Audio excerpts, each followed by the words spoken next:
paz do Senhor Jesus Cristo. Estaremos estudando hoje a lição de número 4. O tema de hoje é o Messias e o dinheiro lançado ao oleiro. O texto está em Zacarias capítulo 11, versículo 13. Então o Senhor me disse: arroja isso ao oleiro, esse magnífico preço em que fui avaliado por eles.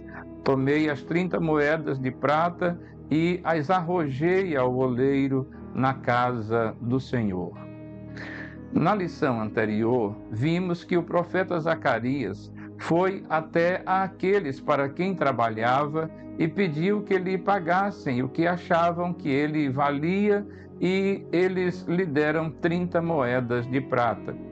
Hoje estudaremos a sequência dessa história, quando veremos que o valor atribuído ao profeta foi lançado ao oleiro no templo.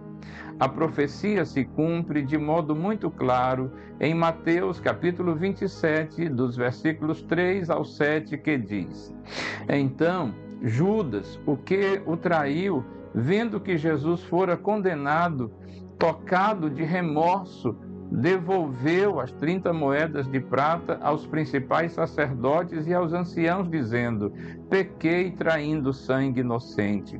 Eles, porém, responderam: que nos importa? Isso é contigo. Então Judas, atirando para o santuário as moedas de prata, retirou-se e foi enforcar-se. E os principais sacerdotes, tomando as moedas, disseram: não é lícito deitá-las no cofre das ofertas, porque é preço de sangue. E tendo deliberado, compraram com elas o campo do oleiro para cemitério de forasteiros. Observe que as 30 moedas de prata, exatamente como predito pelo profeta Zacarias, foram lançadas no templo, e os principais dos sacerdotes as ajuntaram, porém, temendo guardá-las no cofre das ofertas do templo, porque era preço de sangue, então compraram com elas o campo do oleiro. Somente neste episódio da traição de Jesus por Judas Iscariotes, 3 profecias se cumpriram.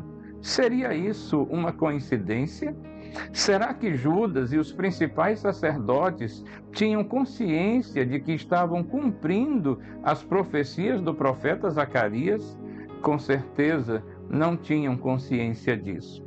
Nem Judas, nem os principais sacerdotes estavam preocupados com qualquer profecia, mas Deus, que não mente, estava atento em fazer cumprir tudo o que estava escrito.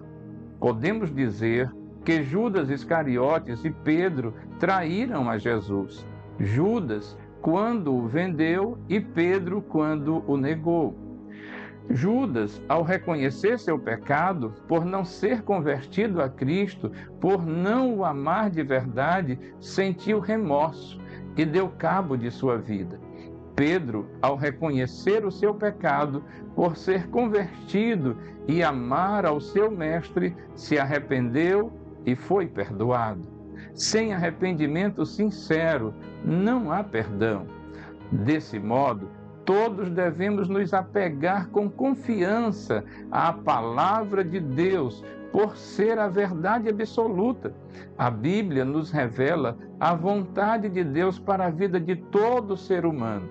Paulo escreve sobre isso em 1 Timóteo 2, 3 ao 6, que diz: isto é bom e aceitável diante de Deus, nosso Salvador, o qual deseja que todos os homens sejam salvos e cheguem ao pleno conhecimento da verdade, porquanto há um só Deus e um só mediador entre Deus e os homens, Cristo Jesus, homem, o qual a si mesmo se deu em resgate por todos, testemunho que se deve prestar em tempos oportunos. Amém. Deus abençoe você. Deus abençoe a sua casa hoje e para todo sempre. Amém.